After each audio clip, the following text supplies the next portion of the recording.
It has been said many times that Flesh and Blood is the fighting game of TCGs. With tight back and forth hero versus hero gameplay, Fab offers an incredible 1v1 experience. But how does a company that makes such a great competitive game make the multiplayer just as good? Well, you take one of the greatest card games ever made and mix it with just a little bit of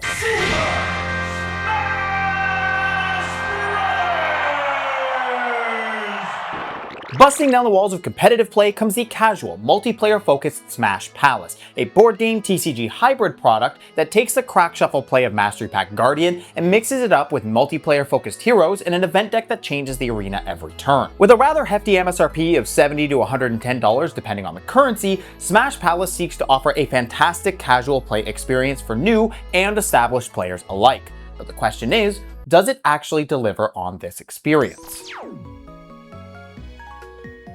Smash Palace is sold in a sturdy, large, and rather heavy board game style box. It's got the new heroes prominently displayed on the front, and, just like an actual board game, it tells you the age range, number of players, and how long games typically last. I say typically because the game that I played with my friends lasted about half an hour longer than the 45 minutes suggested. On the back, we've got the new Welcome Deck Bravo displayed next to a layout of the contents, paired with a detailed list of everything you get with it.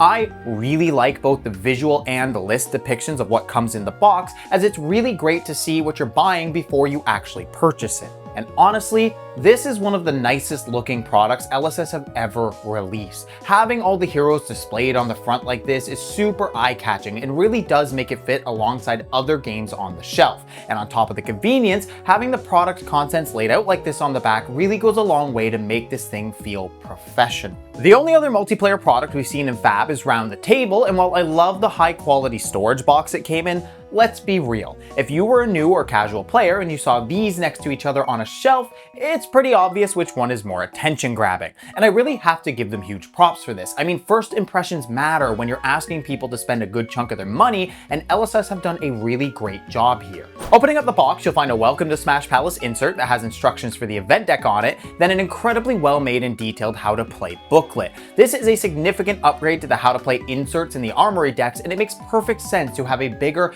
better laid out guide in a boxed product like this. After that, there's a whole bunch of pop-out cardboard tokens, a pair of incredibly hefty 2-player game boards that were so big I had to zoom out, then the event deck and 12 packs of Mastery Pack Guardian, which supports a 4-player game session with 3 packs each. The main item of interest here is, of course, the event deck. Opening the box, we're met with 6 rainbow foil hero cards. All of them are Guardians, and along with Valda, who comes in Mastery Pack Guardian, these are the heroes you can use for Smash Palace. One thing worth noting here, though, is that Bravo is the only normal hero of the 6 rainbow foils. The rest are pit fighters, meaning that they're only legal in Ultimate Pit Fight, the game's multiplayer format. And this makes a lot of sense considering they're all designed around multiplayer with effects like attacking multiple people or interfering with clashes. There's also a set of gold and seismic surge tokens at the back of the event deck, which is a nice inclusion, and I really appreciate that these are full tokens, not the mini-sized ones. But then we finally have the event deck itself, and this is the secret sauce to make this whole product truly smash expectations. It's the entire reason that I personally bought Smash Palace, because it's what multiplayer has been missing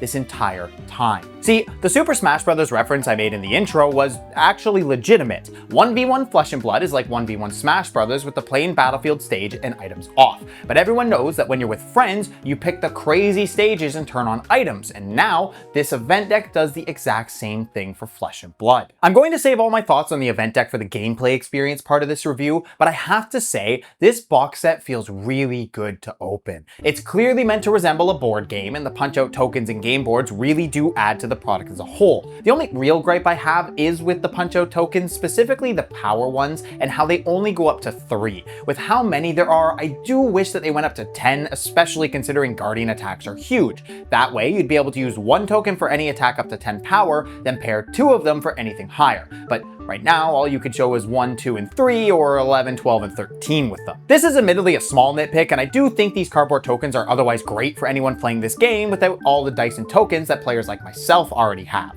But I do think if LSS does something like this again, making the attack tokens scale could be a way to make it just a little bit better. Now, when it comes to the financial value, well, when you buy Smash Palace, you're essentially purchasing two different products at once. The first is the game boards, tokens, heroes, and the event deck, which are exclusives. The second product you're buying is an entire box of Mastery Pack Guardian, and considering the MSRP for that is $55 to $90 depending on currency, you're essentially paying between $15 and $20 for everything else that comes in Smash Palace. Of course, whether or not this is worth it to you will be subjective, but I'll say personally that if LSS had just sold the heroes and event deck for $15 to $20, I would have been more than happy to pay that price. Now, while I do think Smash Palace is reasonably priced in terms of what you get for your money, the biggest question is whether or not it's even fun to play. After all, it uses crack, shuffle, and play, meaning that your deck is only 30 cards made up of the packs you get. So with that randomness factor added in, let's take a look to see if it delivers on a great multiplayer experience or not.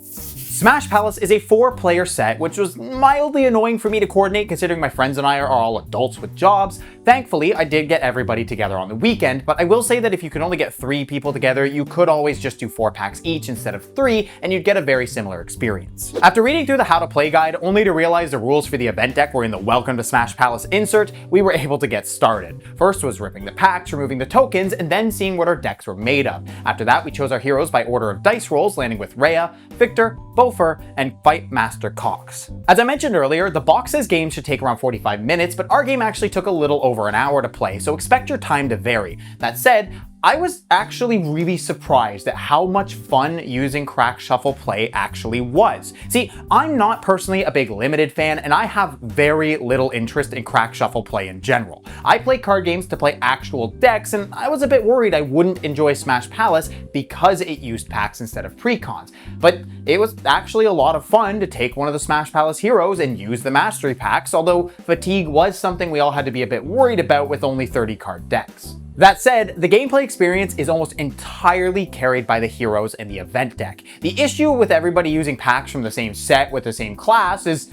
well, it's all the same. Most of the cards we were using were similar, so what made our decks unique were the heroes. Rhea being able to block for other players, Victor fixing clashes, Bofer swinging at 2 people at once, and Fight Master Cox manipulating the event deck to screw me over every time was really the thing that shaped the uniqueness of each deck. But the real MVP here is, of course, the event deck, and I cannot properly express just how much better this little stack of cards made not only the Smash Palace experience, but even multiplayer with your own decks. I mean, I've got this thing sleeved because I've been using it outside of this review. There's cards like Lion's Pounce, Big Hits, Big Applause, and the best card in the deck, the Moat Exchange, that affect all players. Others like Crushing Impact dominate the competition, and Benefactor of Bloodworth Goldmane buff your attacks or help them hit. You could also get Crowd Wars Fight, which allows you to bypass the left and right targeting limitation rules of Ultimate Pip Fight, which Smash Palace also uses. There's even a set of equipment in the deck, which works great for this considering you can only get 3 pieces at most in your packs. But the best cards in the event deck for making multiplayer more fair are the comeback mechanics. See, one issue Flesh and Blood's multiplayer has always had is that if 2 people decide to attack you,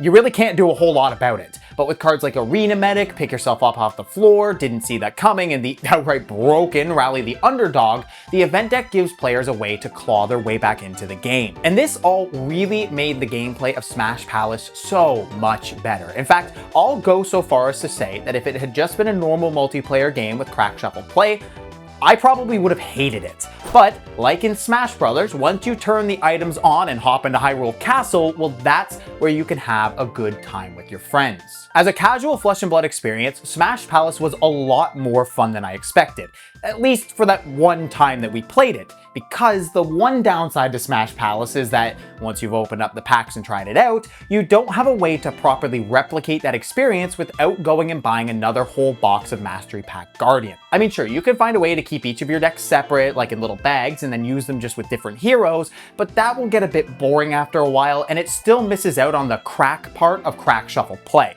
Now, to be fair, if you and 3 friends each buy your own packs, it's not that expensive. Plus, I mean, who doesn't like cracking packs? Because this is where the TCG half of this product comes into play. Smash Palace using packs instead of pre-constructed decks not only gives this product a unique feel, but it also adds in the possibility to pull some really cool stuff. While I didn't get anything crazy, I did get 2 call for backups, which was great because I actually needed them. But there's a chance you pull a legendary or even a marvel, and that is a really cool part of this experience. So while the whole thing is set up like a board game, buying and cracking packs retains a really fun TCG element to the whole experience. That said, what if you don't want to buy any more packs after paying $70+ for this? Well, that's where the event deck comes in. Immediately after doing our game of Smash Palace, my buddies and I just pulled out our normal decks and played a game with those. We've also sat down a couple times since then with the event deck, and I have to say, it really does add a lot to the normal multiplayer experience. There were more misses when you flipped cards, like the equipment being less usable since you actually have a full set of armor to start with,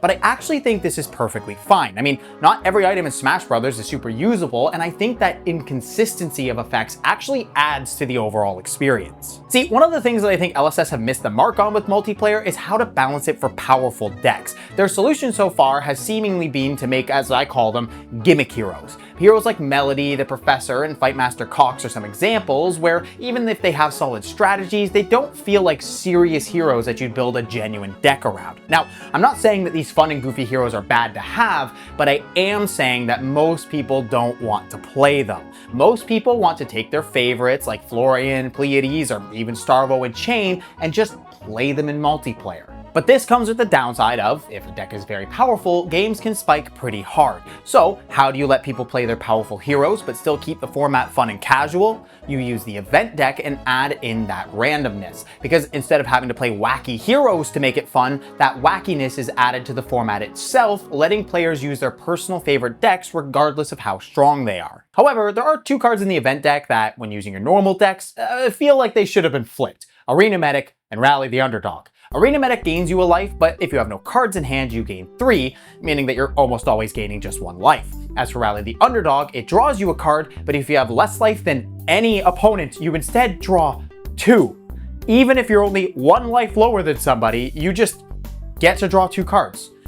And it is absolutely as broken as it sounds. Listen, I understand that with an all-Guardian game, Rally is fine because really, what are you going to do with 6 cards in hands from Mastery Pack Guardian? But I really do think Arena Medic should grant 3 if you're behind on life, and Rally should only draw 2 if you have no cards in hand. The event deck was designed primarily for Mastery Pack, so I get why normal multiplayer wasn't the focus, but I do hope if LSS makes more event decks that they consider normal multiplayer just a bit more so that it has more longevity. After all, players can use their own decks for eternity, but Mastery Pack Guardian won't be on the shelves forever. And I really do want to emphasize the event deck working for any multiplayer game. I know that UPF isn't a super popular format, and I totally get it. In fact, my friends and I don't even play it. We actually just use our CC or LL decks, cut the life totals in half, and we don't even use their left and right targeting rules. This has made multiplayer way easier for us to play, and it also makes armory decks act as commander decks. And now, with this event deck, those games that we have already been playing for years are more fun than they have ever been before.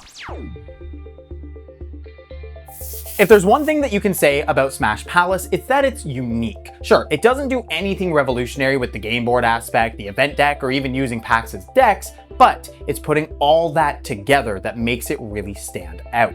Getting game boards, pop-out tokens, and the event deck really emphasize the board game feel, while the packs and heroes highlight the TCG aspect. While getting 12 packs of Mastery Pack Guardian requires a hefty cost, you are also just straight up getting 12 booster packs. Those can contain anything from cards you were looking for, to marvels and legendaries, or, you know, nothing.